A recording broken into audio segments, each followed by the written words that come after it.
Hello and welcome to the EzyRoulette tutorial. In the previous video, we have successfully sent the spin request to our server from the Unity client, and today I'll show you how to load the price data from a JSON file into our MongoDB database. And without further ado, let's get started. Okay, let's start by discussing the lucky wheel or the lucky roulette a little bit. So here is how our wheel look like.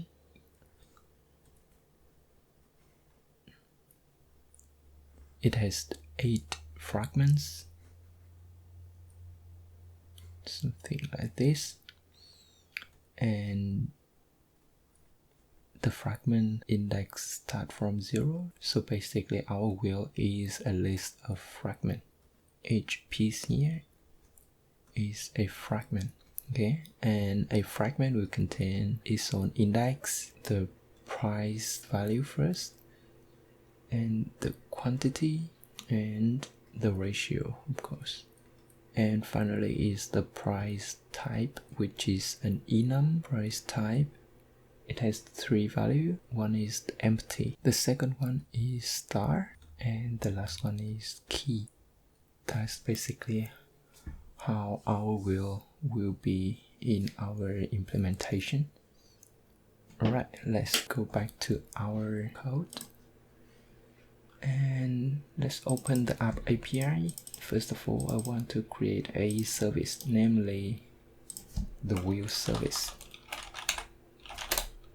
This one will load the data from a JSON file and insert that data to our MongoDB database. Okay, let's do it. First of all, this one will be a singleton. And let's create package name entity, another package repo. In the entity, let's create some classes. First one will be wheel, of course.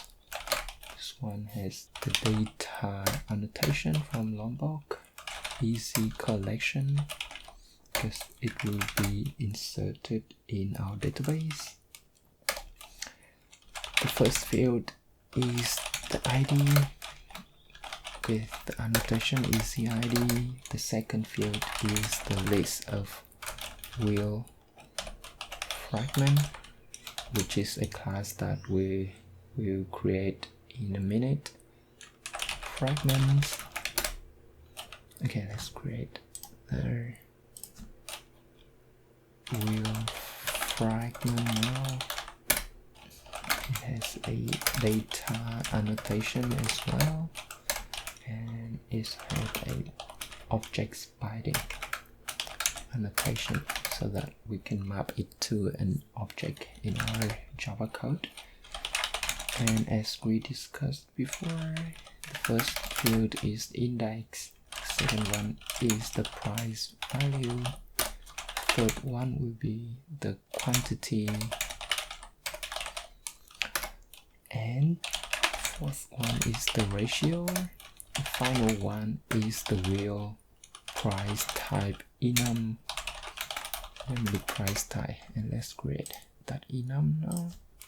It should be enum wheel price type. This enum basically has 3 values: empty, star, and key. Very simple. Alright, let's go back to the wheel. We need to import Java onto that list. Looks good. Go back to the wheel service.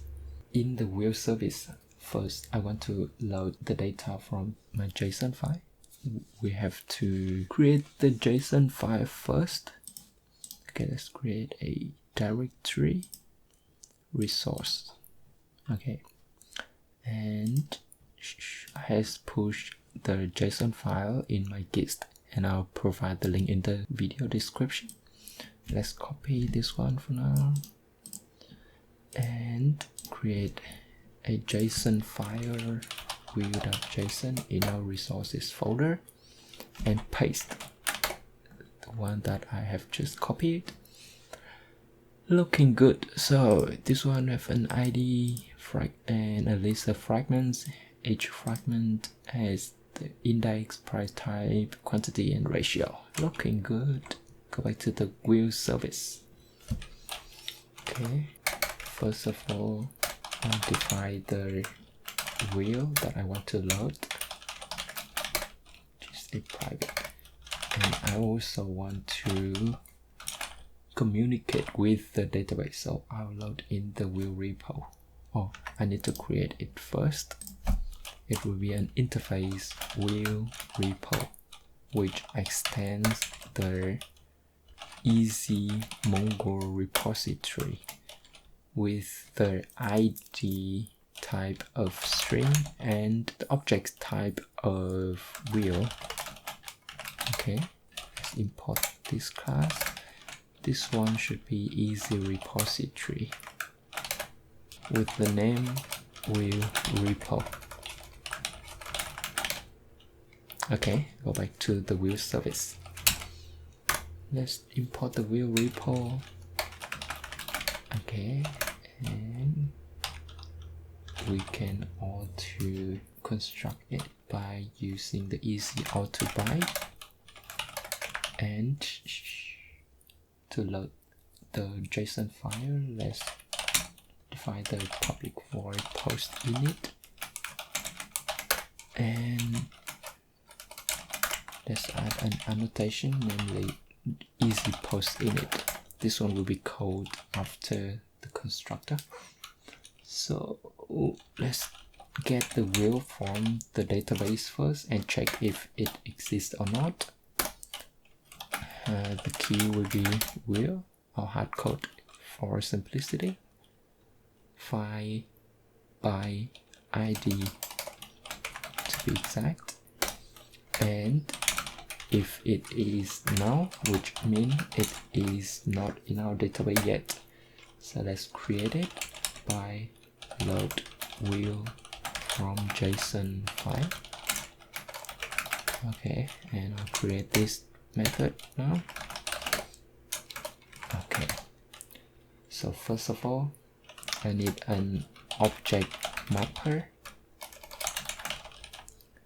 So we haven't got the dependency yet, so let's add it to the pom.xml. It will be the json databyte with the group ID com.faster.xml.json.core, and I choose the version 2.12.3. Now, and let's reload the Maven project. And now I can import this class from the json.databyte. I'll call it objects mapper. Right, and to load the file, I'll create an input stream equal to new easy anyway input stream loader dot load the JSON file, which is the wheel.json. So let's map it to our wheel class. So it will be answer equal to the objects mapper dot root value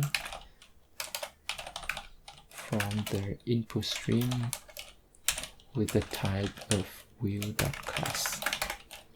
And for this one, we need to add a try catch. And let's set the ID for our answer, for our wheel. Set ID, I'll make it wheel, and return answer. And in the catch expression, I'll throw an exception, illegal state exception, cannot load wheel data with the exception E.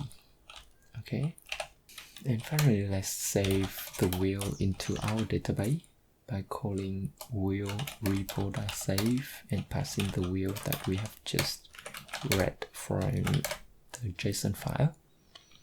Alright, let's open our database first. You can see here in the EzyRoulette database, I haven't got the wheel collection yet. But when I run this code, it will check, it will load from the JSON file and I save to our database. And now if I run the source code, we should see the wheel appear in our MongoDB database. But unfortunately it's not, it doesn't appear here. So let's check if we have any exception. Yeah, there's one here, the wheel fragment quantity. Okay, I have made a typo here. Let's open the wheel fragment. This one should be quantity. Right, let's rerun our server and then check our database. Okay, you can see here there is a new collection here and it looks exactly the same as the JSON file. Alright, that's all I want to show you in this video. In the next one, I'll guide you through how to actually handle the spin request on our server, and see you next time. Cheers!